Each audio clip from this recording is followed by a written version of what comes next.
Bom, mas o sistema complemento, ele não atua de qualquer maneira. Ele precisa ser ativado, tá? Porque senão essas respostas, elas seriam feitas de formas desorganizadas e sem coordenação. Eu coloquei aqui 5 características de ativação e nós vamos discutir uma por uma, tá? Primeira característica de ativação. O sistema só é ativado quando ele se encontra na presença de micro-organismos ou se também existir anticorpos que estejam ligados a esses micro-organismos ou antígenos.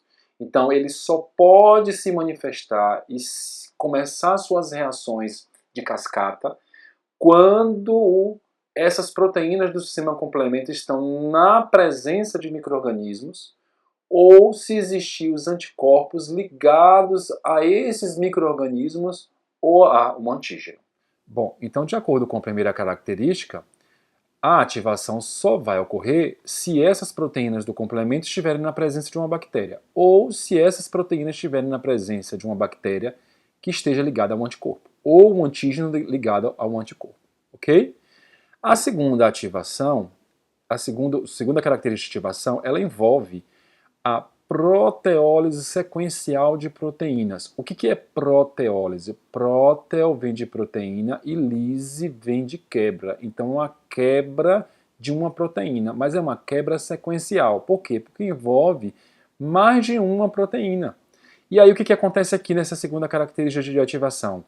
Os fragmentos que se quebram se juntam e esses fragmentos que se juntam formam complexos enzimáticos com a atividade de quebrar mais proteína.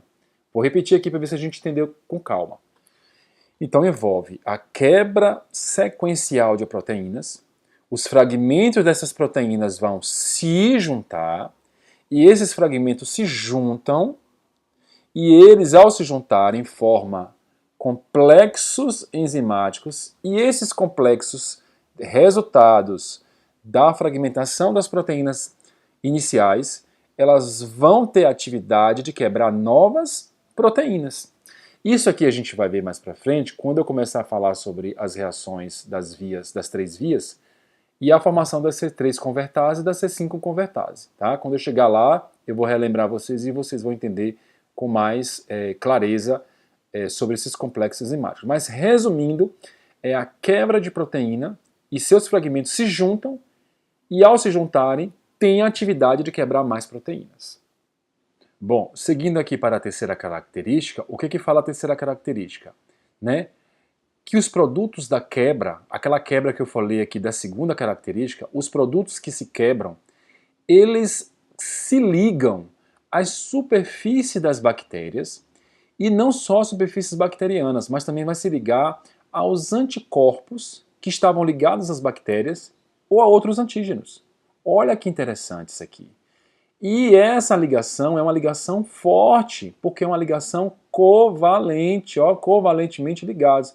Isso quer dizer que é uma ligação forte. Agora, por que esses fragmentos se ligam às superfícies microbianas ou aos anticorpos? Porque esse é um mecanismo de marcação. Dessa maneira, as células sentinelas que fazem parte do sistema imune inato, elas vão poder reconhecer que aquilo que está sendo marcado não é comum ao corpo, e assim poder combater o agente invasor. Bom, seguindo para a quarta característica, essa quarta característica está relacionada às reações inflamatórias. Porque aqueles produtos da proteólise, mais para frente eu vou mostrar para vocês que são, cada proteína quando se quebra dá origem a 2 produtos, um maior e o outro menor. Então, esses produtos, um fica envolvido na cascata de reação do sistema complemento. E o outro, que é um produto menor, que nós chamamos de subproduto, né? Esse fragmento menor, ele estará envolvido em reações inflamatórias, tá? E isso daqui a pouco eu vou estar mostrando quando eu falar sobre as 3 principais vias de ativação. E a última característica, a quinta, está relacionada à seguinte: a ativação, ela não acontece nas células do hospedeiro. Ela só vai acontecer nos micro-organismos. Por que isso? Porque existem mecanismo de inibição. As células do hospedeiro possuem mecanismos ou proteínas que inibem a cascata de reação do sistema complemento, e as bactérias não possuem. Então, esta última característica de ativação é fantástica. Por quê? Porque o indivíduo que desenvolve a reação do complemento, ele não sofre. Por quê? Porque ele possui mecanismos que inibem isso, para que as suas próprias células não sofram dano. Ao contrário de micro-organismos, bactérias, que não possuem esse mecanismo de inibição e elas são o alvo das proteínas do sistema complemento. Bom, depois de a gente ter discutido sobre as características de ativação, agora nós vamos falar sobre as vias de ativação. Eu já tinha falado há um tempo atrás sobre essas vias de ativação, que são 3, como você pode observar aqui nessa figura, né? Então a primeira via é a via alternativa, a segunda via é a via clássica e a terceira via é a via das lectinas. Observe essa figura com bastante calma. Aqui você tem embaixo a membrana do micro-organismo, tá? Lembra que eu falei sobre a primeira característica de ativação, que a ativação só vai acontecer na superfície, na membrana do micro-organismo, tá? Então, se você observar aqui, nós temos a membrana do micro-organismo e observe com cautela essas 3 figuras. Na via alternativa, eu só tenho a proteína que faz parte do sistema complemento, que vai dar início à cascata de reação. Na via das lectinas, eu tenho as proteínas do sistema complemento e uma proteína que ela é ligante a moléculas de manose que fica na superfície do micro-organismo, da membrana do micro-organismo. A manose é um tipo de açúcar, tá? Mas aqui você observa que só tem essa proteína e ela está ligando às moléculas de manose. Só que na via clássica, se você observar, eu tenho as proteínas do complemento e essa proteína C1, ela está se ligando a um anticorpo. Ela depende de um anticorpo, tá? E esses anticorpos, eles estão ligados aos antígenos que estão na superfície do micro-organismo. Então perceba que coisa interessante aqui. Qual a conclusão que eu posso tirar? É a seguinte conclusão.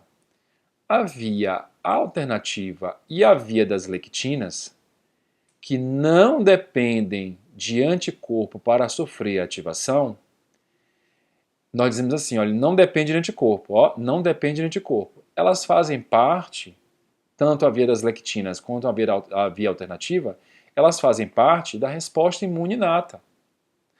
Ao contrário da via clássica, se você observar a via clássica, ela depende de anticorpo. Por depender de um anticorpo, ela vai fazer parte da resposta imune adaptativa, especialmente da resposta humoral. Tá? Um outro ponto muito importante que eu queria deixar claro antes de a gente começar a descrever as vias de forma independente é o seguinte. Se você observar com calma, o início da cascata de cada via, perceba, é diferente. Cada via você percebe que tem algumas proteínas que diferem da outra. Mas no final, cada via vai levar à clivagem da proteína C3. Eu vou repetir para que a gente possa entender isso aqui com mais clareza, que isso aqui é importante. Tá? Primeiro, você observa que as vias, o início delas, você percebe que é diferente. Eu vou explicar com detalhes, você vai perceber isso. É diferente. Mas no final, tanto a via alternativa, quanto a via clássica, quanto as vias das lectinas, elas, no final, elas geram a clivagem da proteína C3.